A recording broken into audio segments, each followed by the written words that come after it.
what was the decision behind the switch of the Diamond's powers? So in the future, how their powers have evolved, what was the decision behind that? Right, right.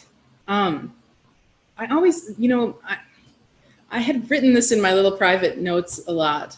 I always thought that a big part of what Rose's epiphany would have been would be about how sort of putting gems in these very specific boxes is really limiting what they're capable of in terms of power.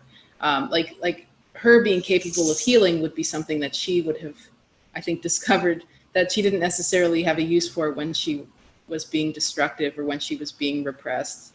And I was always interested in kind of implying the potential that every gem has to really step way outside of the limits that are being imposed on them.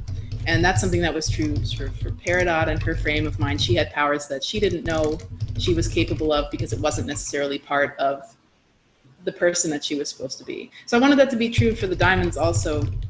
And I wanted to think of a flip of, there's a concept I kept returning to on the show called enantiodromia, which is a Carl Jung thing. It's like any extreme will inevitably produce the opposite of that extreme. So since the Diamonds have these really extremely destructive, extremely repressive powers, there has to be some sort of other side to that coin, and I wanted to explore what that would be. So with Blue being able to tap into things in an emotional way, the idea of exploring how that could to comfort and happiness. Wait, hold on, you cut off at Blue. Misery. Is this better? Am I back? Yeah, you're back. The sort of the flip side to the misery that Blue's able to impose. And I think that this is also true. You know, if you are in a state where you are trying to inflict your misery on other people and radiating that out in a very deliberate way, like she does, that'll affect the people around you. But on the contrary, if you are taking the time to really stabilize yourself and to create a happiness within yourself, it's possible to radiate that out on other people too. So I wanted to exhibit that with Blue.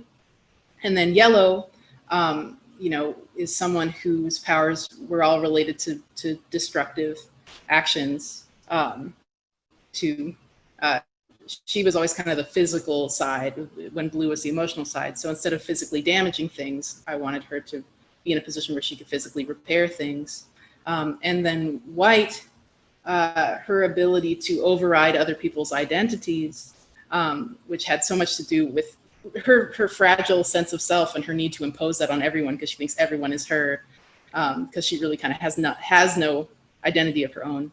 The idea of being able to let that go and let other people in instead was really interesting to me. I was also really inspired by these little rainbow light bulbs that I got at the 626 night market in a drink.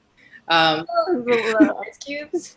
Yeah, they flash different colors. There was like a long time where I was like, I don't know, I just really like this and I want to incorporate this imagery somehow. So the idea of her flashing like one of those light bulbs, I was kind of trying to find a reason to do that. So that was part of it too. But yeah, I feel like it's fun to explore the way that an extreme could produce the opposite of that extreme. And I think ultimately, if you're able to achieve a balance, I mean, what White is doing is also, it's kind of disturbing also. I mean, all of their overcorrection is like a little much in every case, although honestly, they should be helping people, obviously should be helping people and should be stepping aside and letting other people's voices be amplified instead. But, you know, hopefully in a world where they hadn't created that wild imbalance, then that overcorrection wouldn't have been needed. So all of that was what I was thinking about for them.